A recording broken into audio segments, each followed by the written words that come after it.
You know, that reminds one. I mean, yes, we've been talking about some things, but a good thing you're here and you're the Commissioner for Physical Planning and Urban Development in Lagos. Well, yes, we do see some of the notices concerning building in the right of way, obstructing those areas. What really is the position now? Because yes, we see those notices saying don't do some of those things, but does the ministry go about to ensure that that is complied with? As much as possible, we do.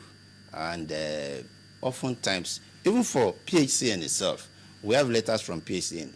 It's our ministry that helps the PHCN to clear the right of way.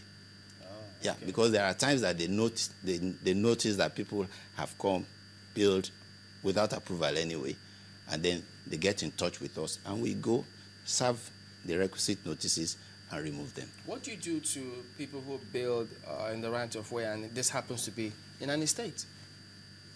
Under, yes, the high tension cables. In an estate, yes, it will not be an approved estate.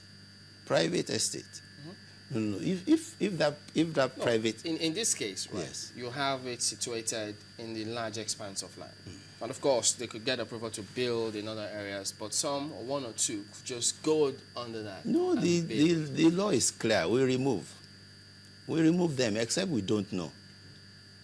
And the other thing we say is that no matter how long you have built, if we discover, once you don't have approval for it, it remains illegal. And we will not owe him any explanation.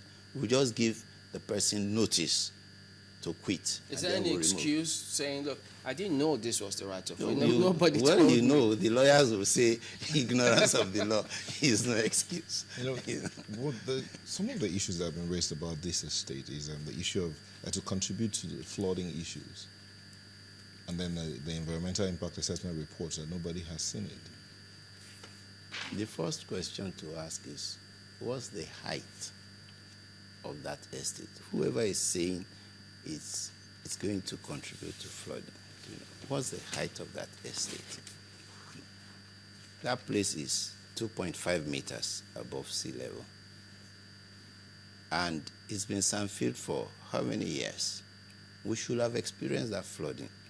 It was sandfilled before I got to government. I got to government only in July 2011. So whoever is saying it will contribute to flooding is not saying the truth. But what about the reports? Is there an environmental impact assessment report? If you go to Ministry of Environment.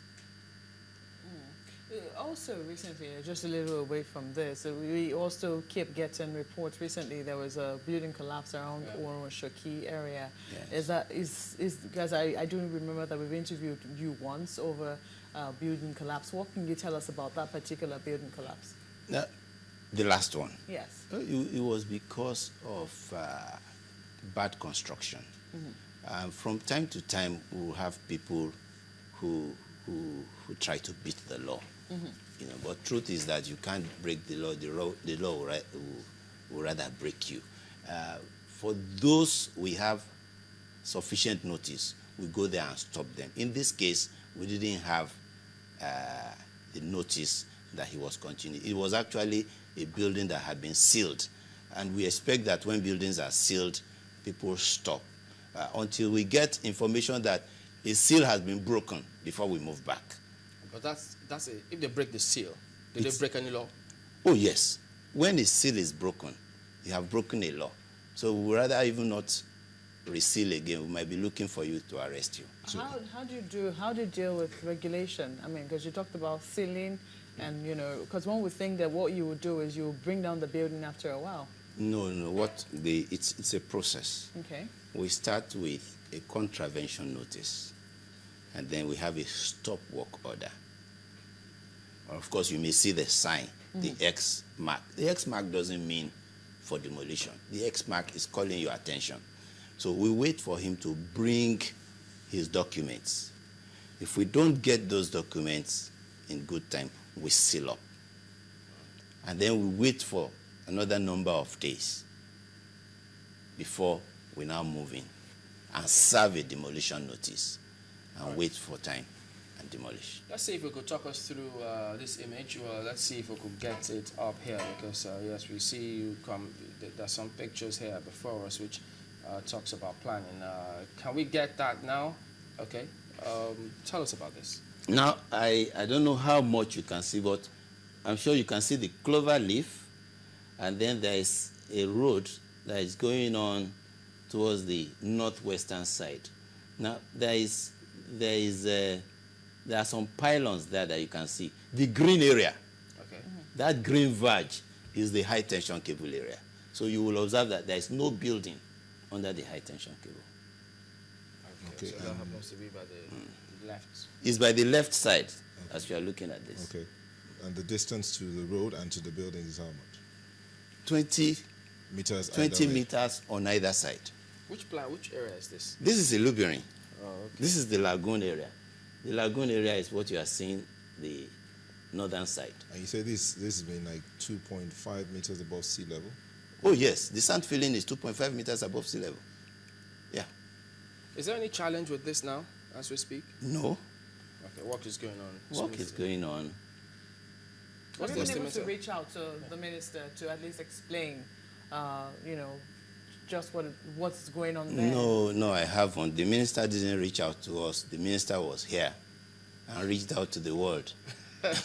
So I think it's Okay. better for me to reach out to the world, because if as an urban planner and a fellow of the Nigerian Institute of Town Planners and one who has been a consultant, maintained in design before I came to government, maintained the right of way, then if that happens under my watch as a commissioner, then I should resign.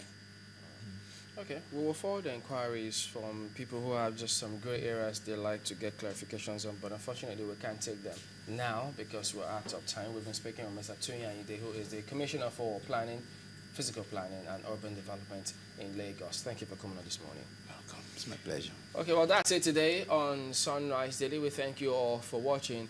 Well, we'll see you again tomorrow. I'm Chamberlain also. And I'm Nel Taibe. I'm Maokwe Ogun. Thank you.